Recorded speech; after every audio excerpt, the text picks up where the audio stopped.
Venus and star blessings. Hi, everyone. Hope you're doing well. I'd like to talk about Venus today. There she is behind me. She has just ingressed into Capricorn, tropical zodiac. The themes that I really want us to explore today are something that expands bigger than just her current transiting position in the tropical zodiac. First of all, it's always important to think about what phase Venus is in relative to morning star or evening star when we are observing the transit of Venus, because if she's a morning star, she reflects different qualities, different themes in her transit, in her movement, both in sidereal and tropical. And if she's an evening star, again, she reflects very different attributes, qualities, themes, and so forth. So it is important to always have that in mind when we are looking at the movement of Venus, because it is Venus. Venus is the planet, one of the brightest stars, especially as a morning star. She is the morning star or the evening star, and she has all these different divinities associated with her that describe the different facets of how, in fact, how quite complex Venus is. She's not as basic as some people might think. She's a divinity of love primarily, but she has all these different attributes and characteristics. And again, regardless of what sign she's in, tropical or sidereal, that's obviously very important and where that is relative to your own birth chart, but it's also equally important to understand her phase as well. So anyway, she's an evening star at the moment, has been for quite a few months, and she will be until April of 2025. So we've still got quite a while with Venus in the setting in the western sky as an evening star. And just to recap very, very briefly, for those of you that are not aware of what does Venus mean as an evening star, the evening star Venus is Aphrodite. It's the pure version of Aphrodite, which speaks to love and relationships more specifically, versus the morning star, which corresponds to Pallas Athena, the warrior goddess, the goddess of wisdom. And there are all these other different divinities, if you like, that are also associated with Venus when she's in her evening star phase and when she's in her morning star phase. And then, of course, there's all these other elements that speak very specifically to when she is transitioning, out of evening star to morning star to evening star, those passages where she becomes invisible, basically enters the underworld. There's all these other different complexities and processes and divinities that are associated to her passage in the underworld as she's transitioning, literally, as we're seeing her at the moment as an evening star, just around about just before, what date is it? It's in April next year. So before she makes that transition to be reborn as a morning star, she goes through a death passage, right? She does this every 9.5 months, 9.3, something like that. So at the moment, today, as I'm sitting here, she's just ingressed into tropical Capricorn. And as I was saying a moment ago, I want to have a little exploration with her from the point of view of what happened earlier this year, because it's a very, very, very important portal and story that's actually unfolding, that has been unfolding since February of this year. And what I'm referring to is that back in February of this year, 2024, Venus, Mars, and Pluto all came to alignment in the sign of Aquarius. And that's not something that we have seen or experienced in our lifetime.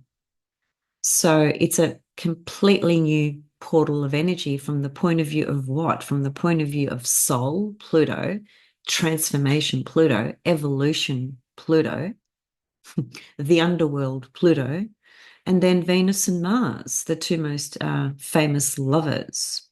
So this portal has, it's specifically tied into, well, many things actually. We could say our own inner feminine and masculine, our own approach to relationships, our own autonomy and freedom, Mars, our own willpower, Mars, our own action and decision taking, Mars, and Venus, right? Which is, of course, the opposite to Mars, really. One's very simply put, Mars is very much independent and very much into autonomy, and he's the god of war, so he's always kind of looking for a challenge and a battle, and always in some type of conflict, or just out there in the trenches, so to speak. Whereas Venus, especially as an evening star, which is where she's at the moment, she's looking for her lover.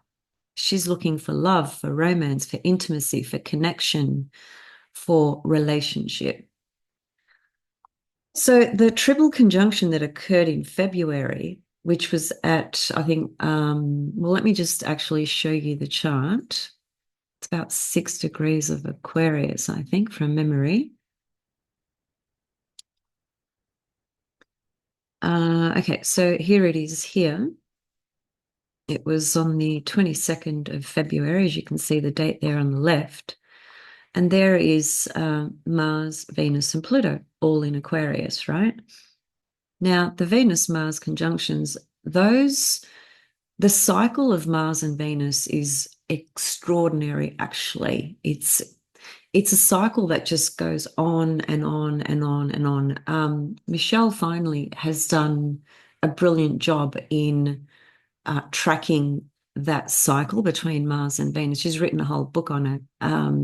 I've just forgotten what it's called, but I'll try to remember to grab it off my bookshelf and write it in the comments below for some of you who may be interested, because that's a whole other story that we could explore unto itself, but then I'd be here for a couple of hours. I'm going to try and keep it very simple. I'm just simply pointing out that there is a very specific and unique cycle with Mars and Venus, their relationship together as they form a conjunction and then separate, and all the different patterns and things that occur actually over years and years and years and hundreds of years, actually thousands of years.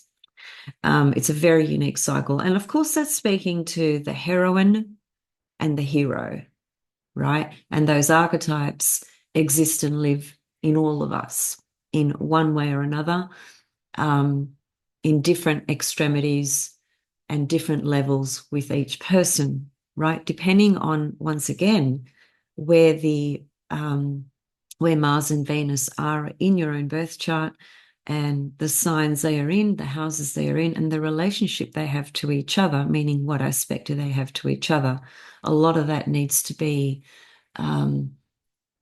sort of examined and really understood when you are looking at the transits of Mars and Venus, because the transits of Mars and Venus, whilst it's a collective thing, an astronomical phenomena, in terms of how you relate to that, in terms of how you experience that, it all comes back to your own birth chart and the position of Mars and Venus. So always try to remember that with any planet you are looking at relative to its movement in the sky, although at this point we are talking about tropical zodiac.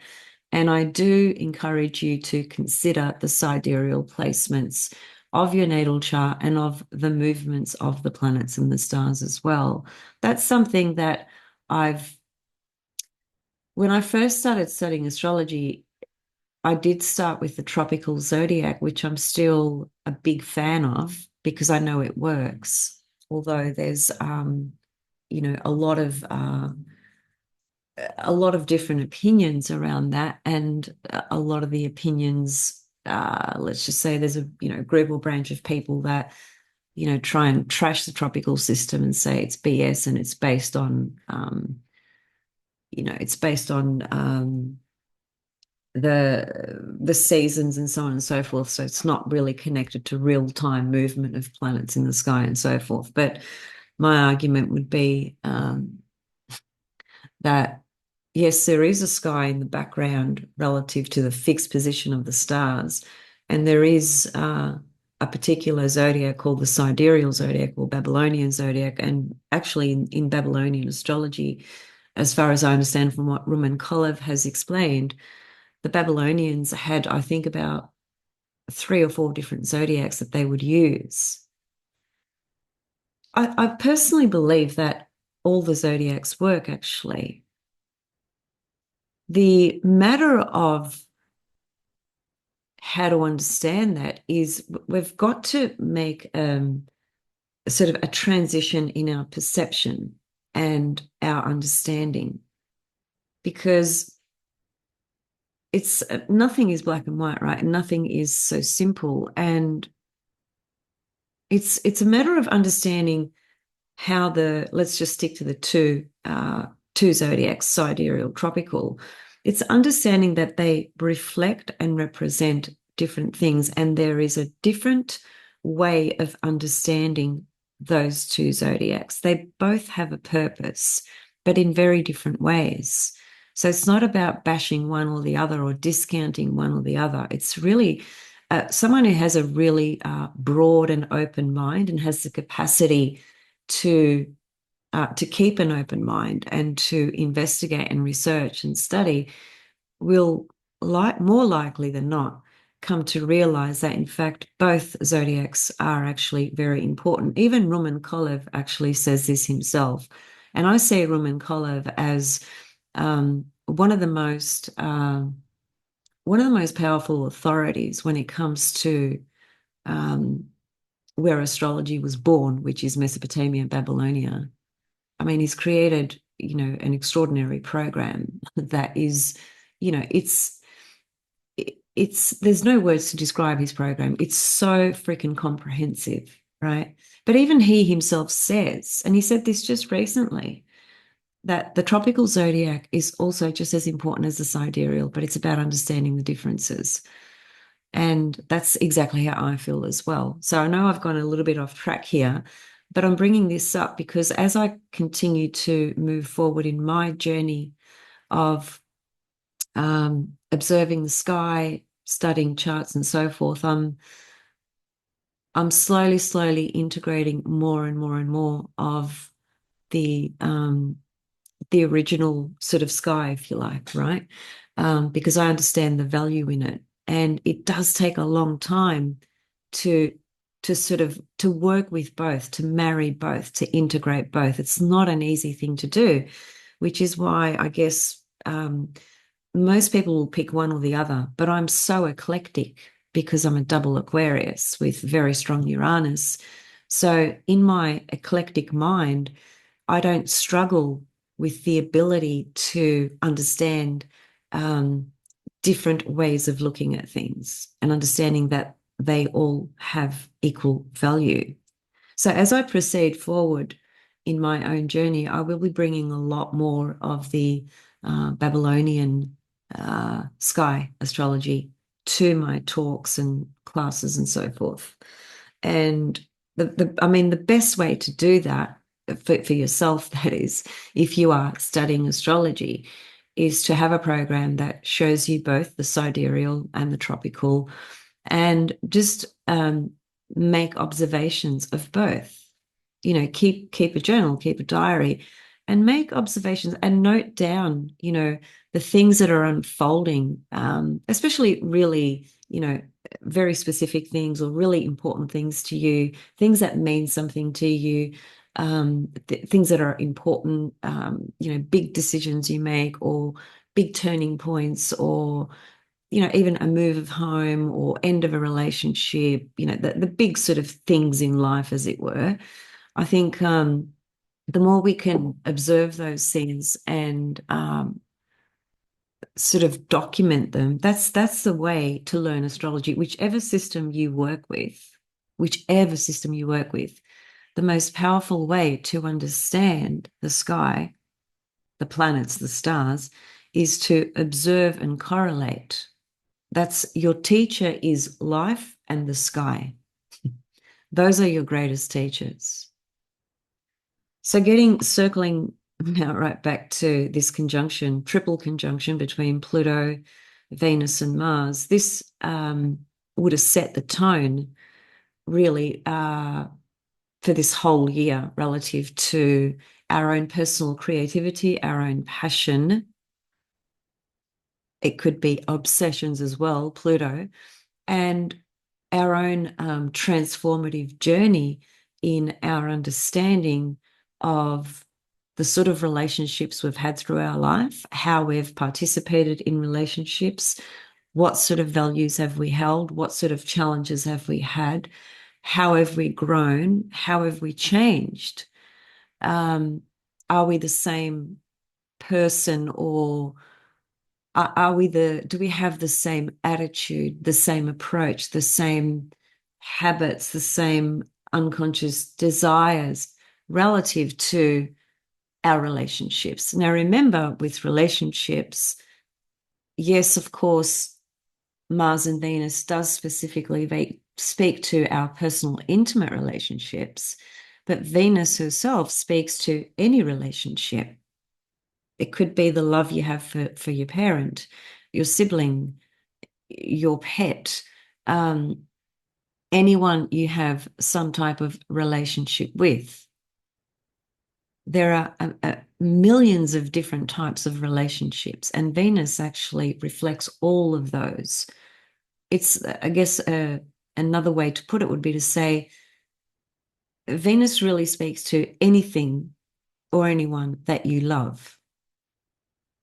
So whether it's a gender, age, family or otherwise, that's not even the point. Point is love. That's it, period. So, and I personally know a few people where this particular triple conjunction has been quite profound in these individuals' lives. And for the most part, it hasn't been easy, to be honest. But I think, when we I think that the more intense something is, right, and the more it's triggering us or activating us or making us uncomfortable as it feels, or challenging us to the core, to the soul, I think that's really the soul's voice, actually. That's the soul's voice speaking up, trying to speak up, trying to actually get your attention to that point. And with Pluto there's certainly a voice of the soul in this cycle of Venus and Mars in Aquarius. And that's the other key thing here, the fact that it's all happening in Aquarius, which has all the Aquarian qualities, obviously. And I guess perhaps it would be also speaking to where we might be inclined to be self-absorbed or all-consumed by, overwhelmed by, the intensity of love and passion, and drive and lust and, all those things that we may have for a particular person or in a relationship, or the desire of somebody that we want, that we're not in a relationship with, but we desire them, right? These are all the themes that come up. The Aquarius component is really interesting, and perhaps I'm a bit biased. I love the sign Aquarius. I've got so much Aquarius in my chart. I love it though because it is the sign that really helps us just be more objective, because the opposite sign is Leo, which is wonderful. With Leo, we come purely from our heart center, and that's also necessary, obviously. But with Aquarius, the opposite sign, the key theme here in this polarity is, yes, to come from your heart space, but also be able to appreciate and see the diversity that exists around us in the variety of people and in the different types of people that we attract and meet, and just how different they are in the way they open their heart, the way they approach relationships, their values. It's standing back and looking at things from a more detached and objective point of view and being able to appreciate the differences. But most of all, I think it's about having that ability to be detached, objective, and clear, which is what Aquarius really does very well. So moving forward, if we come to the present, which is the 12th of November, where I'm located today, here's Venus at 0 degrees and 21 minutes of Capricorn. So a few hours ago, she ingressed into Capricorn. Venus in Capricorn is very complex, actually. From an evolutionary perspective, it's Venus in Capricorn's not an easy placement, if I'm going to be perfectly honest. It has so many different layers to it because Venus has so many layers to her. So relative to the sensual appetites and erotic nature of Venus, this is a very strong placement for Venus. The earth signs, as I've mentioned before, are very the most sensual. They're just very much about the physical senses in the body and all the erotic zones. So Venus in Capricorn has that side to her, but it's also, from an evolutionary perspective, it can be experiencing a lot of things in life where you sort of you keep getting pushed back onto your own feet, as it were, to be responsible for loving yourself, would be one way to say it, versus needing everybody around you, namely family particularly, to really love you and value you so that you can feel worthy. So the Venus in Capricorn has to learn some lessons around those sorts of themes, right? And in the transit of Venus in Capricorn, well, of course, it depends on where Capricorn is in your birth chart. So she's just come out of Sagittarius, which is a very, very different sign to Capricorn, extremely different. First of all, Sagittarius is a fire sign where Mercury is actually going to retrograde in Sagittarius and subsequently remain in Sagittarius until January of 2025. So we've got this Sag fire energy still very strong, at least from the mercurial mental Hermes level. But Venus moves very quickly, right? As we know, she only spends about a month in each sign. So in Capricorn, there might be, there's definitely a shift in how we're feeling about things relative to our experience in relationships, right? In Sagittarius, it might have been a little bit more or a lot more carefree, a lot more just wanting to have fun, wanting to explore. Sag is a sign that really doesn't commit very easily, right? Because it needs freedom, okay? It's a sign of freedom.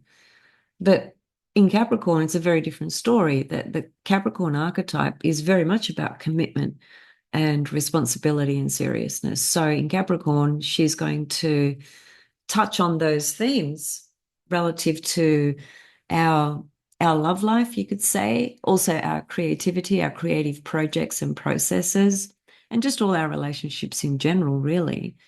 Having a journey for about 4 weeks where we're sort of rethinking now, re-looking at, or maybe not even rethinking or re-looking at, but certainly every time a planet passes through part of the zodiac, it highlights that part of the zodiac, doesn't it? So Venus is highlighting Capricorn in tropical zodiac. And so she's bringing up the matters of trust, commitment, responsibility, seriousness, time. Capricorn Saturn corresponds to this time-space reality. So it is about the time that we are investing perhaps in certain relationships. And it causes us to look at that and maybe make a different choice, a different decision, right? This is all sort of in the mix of what's coming up in just 1 month's time. And this is kind of really the build-up of where I'm wanting to go. But this is these are some of the themes that might be highlighted, let's say, whilst Venus is in Capricorn. When as she moves forward and transitions, I just want to show you what she's going to do is she'll form a trine to Uranus, which is absolutely fine. She will sextile Saturn, which is absolutely fine as well. She will square Chiron. She will sextile Neptune. So she's got a few doors that are going to open that will connect to these other planets, right, in some type of relationship. But the biggest thing that's going to happen is at the last degree of Capricorn, she's going to form a conjunction to Ceres. And you can see what's going to happen. Well, I'll show you the chart. And this is very, very important because this all comes back to what started in February of 2024. So let me just pop that window there. So here's Venus and Pluto at 0 degrees of Aquarius, okay, which is where they were in February of this year, right? Except the difference is Ceres was not there and Mars was conjunct. Now, what's happened from February 2024 to December of 2024, Mars has, he joined up with Venus and Pluto at the beginning. They had their little love affair, rendezvous, passionate, explosive, whatever it was. And he then continues to move on because he's the hero, right? He's got the hero's track and journey. So he just, meets up with Venus. They have their passion, their love affair, whatever. And then he goes on and continues in his warrior path, which is what he's been doing, the last all of this year. And so by the time we get to this date, let me just say something actually.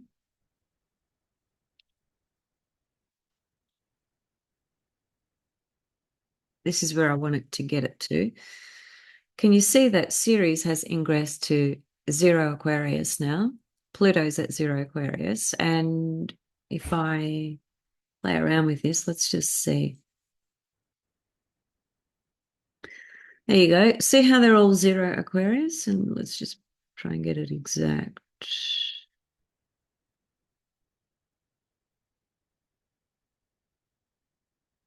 Okay, so it's pretty close to this time here, which is, what's that? It's the 8th of December at 12:47 a.m. There's a Pluto-Venus-Ceres conjunction, triple conjunction. And Mars is opposite, stationing at that point, stationing to retrograde. This is very, very powerful symbolism because it's part of the story of what began at the beginning of this year. And Mars being opposite Venus now, there's a bit of a standoff going on. Mars is opposite Pluto as well. Now, Ceres is a pretty difficult archetype. Yes, at the highest level, it's about renewal, transformation, rebirth, all those sorts of things, very Pluto energy. Remember, the story of Ceres corresponds to Pluto and Persephone. And here we have Pluto and Ceres together with Venus there. So, unfortunately, this is a story of sadness and loss. And it will be that for certain individuals. And Mars being opposite this triple conjunction, this is Mars now getting a really clear perspective, if you like, of what he started over here back in February of this year. So this is a point of illumination. An opposition is awareness, illumination, clarity, clear seeing the bigger picture. And as I said in my full moon video just the other day, which somebody appreciated this comment, and thank you for you who wrote a comment underneath recognizing the importance of this. And that is, I said that we can make new decisions during a full moon and we can change course and take a completely different direction, which you never hear anybody say that about a full moon. Typically, that will be said at the new moon. The new moon is about setting intentions, planting seeds. You never see what's going to happen at the new moon. You might want something to happen, but you're not going to see it. Where are you going to see it? You're going to see it at the full moon, which that's what an opposition is. It's a full moon energy. It's Libra. What's Libra? It's the mirror. So because we are in this phase here of this opposition, there's something about our journey with Pluto, Venus, and Mars that began in February this year that we now have a bigger picture view, opposition, illumination, awareness, clear seeing. Again, the thing that's concerning about this is Ceres is right there. So this Ceres is going to bring up a deep sense of loss. I guess on the other hand, although it may bring that up for certain individuals, it is also the opportunity to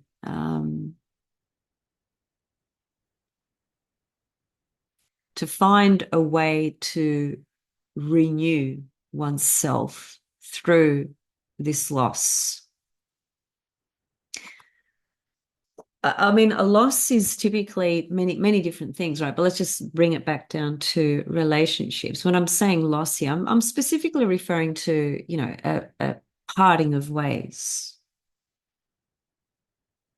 And anything that ends in our life typically feels like a loss, okay? It's an ending, it's a loss. So what happens? We go through this mourning, grieving process. That's Ceres.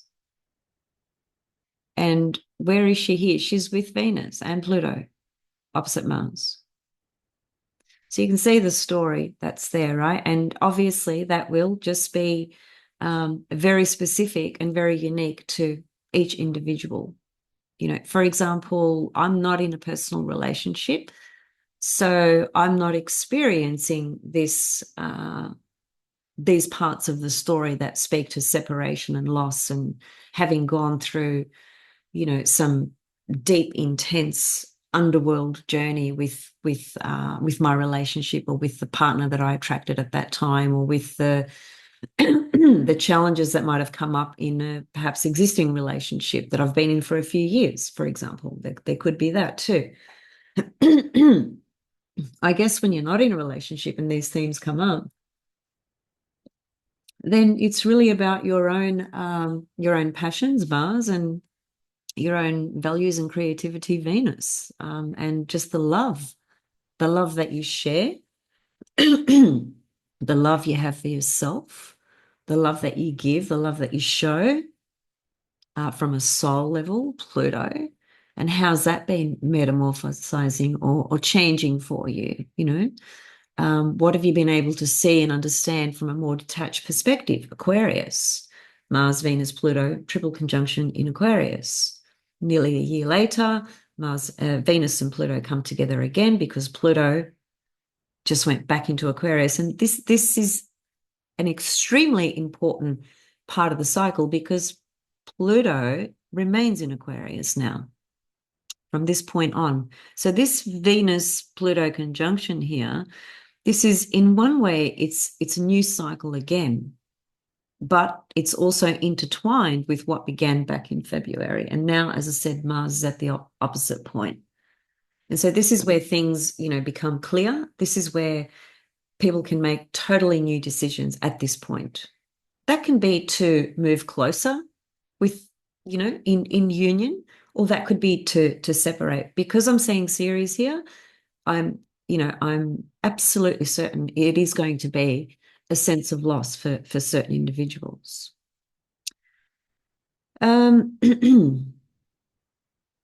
Okay, so that's really all I wanted to speak to today, focus on, to